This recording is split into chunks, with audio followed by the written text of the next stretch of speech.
Hi, my name is Kim. We're going to work on some back work today using only our body weight, and it's so good for the spine with building flexibility and strength, as well as the back, the shoulders, and the core, and opening up the chest. So let's go ahead and get started on our mat, coming into our child's pose. Finding your child's pose for a couple of breaths. It feels really good. Round through the spine, stretch through the spine and the back. Letting your forehead relax. You can even take your forehead in a little sway side to side.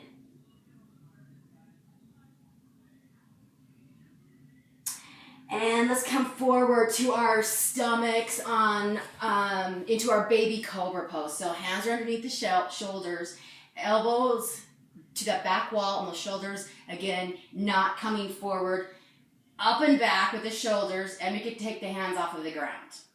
That is that alignment, and toes can be flat. Let's come back again, child's pose. Bring those hips back. Take a nice, deep, cleansing couple of breaths in our child's pose.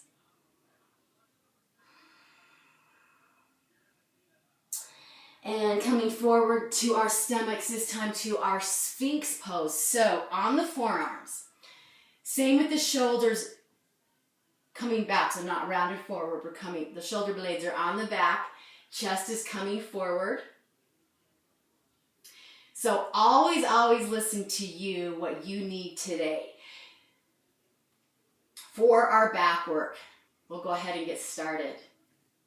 On the forearms, in our Sphinx pose, the feet are in line with the hips. If you would like to, you can lift those feet, and you can point or flex the feet, whichever engage those leg muscles all the way through the toe muscles, really lengthening through the legs, through the toes even. Options adding on. If you want to take those arms out to the side, filled goalpost arms. And we're remembering to breathe. Let's take those arms back by our legs. And the toes can set down at any time, even if you want to take a little break and then lift the toes back up. Filled goalpost arms.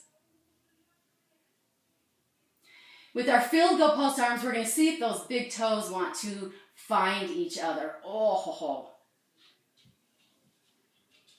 And let's take those feet back in line with the hips. One more time, let's have those toes find each other. And take those feet in line with the hip. Slowly lower down those feet. And we're going to bring our palms on top of each other and rest our forehead on the back of the hands. Take a couple of breaths here.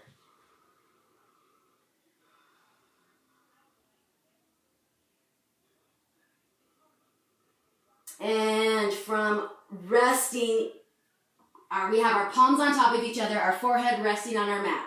Feet in line with the hips. Okay, we're going to lift the hands, lifting the forehead, whether that means an inch, 2 inches, wherever that is. And then if you would like, we can lift the feet, again, with the toes pointed or feet flexed.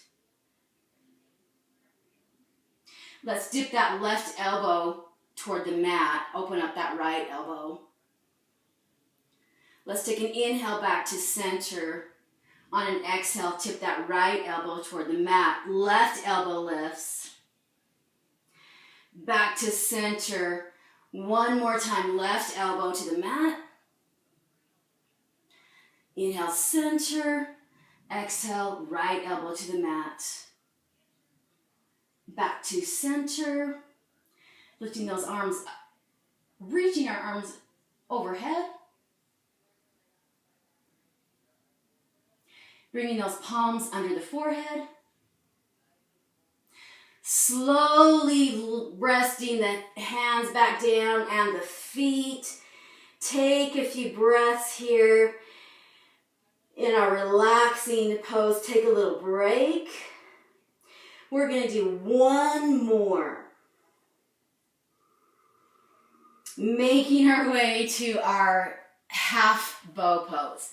Okay, so options, we could be on our forearms.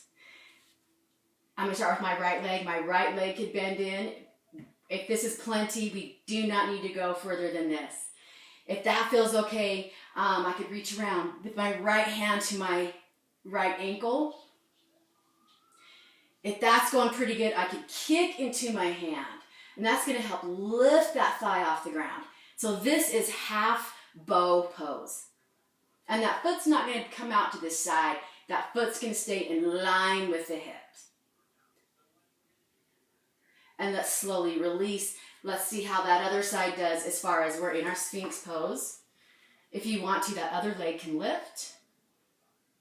If that's going pretty good, we can take that left hand, reach around, find the ankle, and perhaps kick into that hand. That's a big stretch. Foot stays in line with the spine.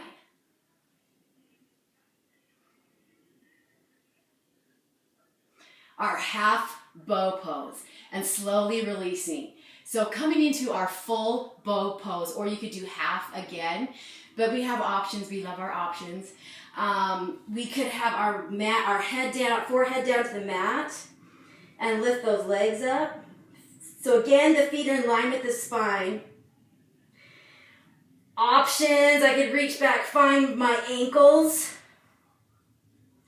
If that feels pretty good, I can kick into my hands, lifting the chest off the ground and the legs off the ground. And as we breathe, it just adds that rocking motion in with our belly. So getting that really big shoulder stretch along with the back work, opening up to the chest, and making that spine nice and flexible. A couple more breaths. And slowly help yourself back down to your mat. Let's take a little break. Rest your forehead on the back of your hands.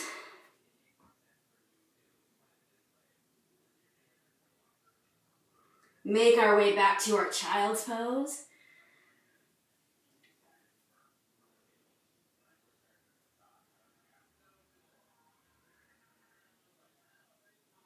And helping yourself up to seated, and that is it. That is a couple of minutes a day, lengthening that spine and making those back muscles stronger, opening up the shoulders and the chest, working the core. And so thanks for playing, and I will see you next time. Namaste.